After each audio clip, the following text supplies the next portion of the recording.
If I showed up on your For You page, it's likely because we're worried about the same things. So I'm going to give you some tips as a cybersecurity professional. I may not know everything, but these are useful things to keep in mind. Mutual aid and direct action needs to be performed on end-to-end encryption messaging platforms.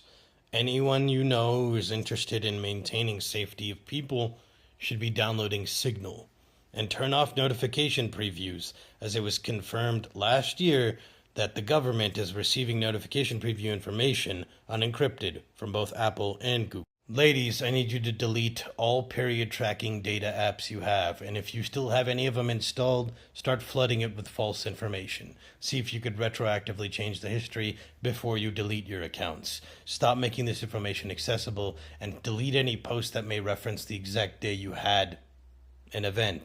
A lot of you also may be new to this, so I'm briefly going to explain the difference between de facto and de jure. De jure means in law. De facto means in effect. As in, when segregation was outlawed, it was de jure institutionalized together. De facto segregation still continued. This is something that you'll likely see the effects of as more stringent and damaging laws come into fruition. The important thing to understand is mutual aid groups focus on material change, which means de facto effects of these things are going to be more important. If you cannot read between the lines as to why I'm telling you to use encryption platform and why I'm bringing up de facto and de jure, ask someone on an encrypted platform why. They will understand and explain it. I can't hear.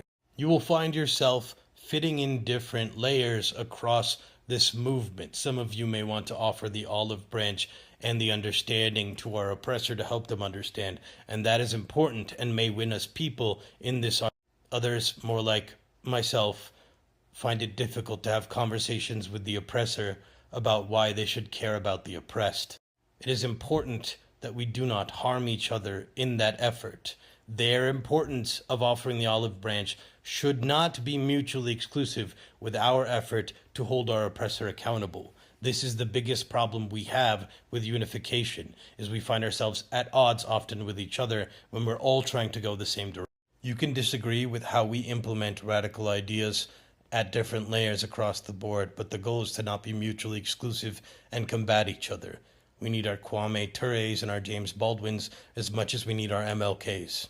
This is how movements in countries like Korea and Japan happened with the 4B movement, when the law itself was not franchising these people, specifically women. They started to act socially and act upon it themselves. These are the kinds of movements that will have the most effect in the current and future times that are upcoming here in the United States.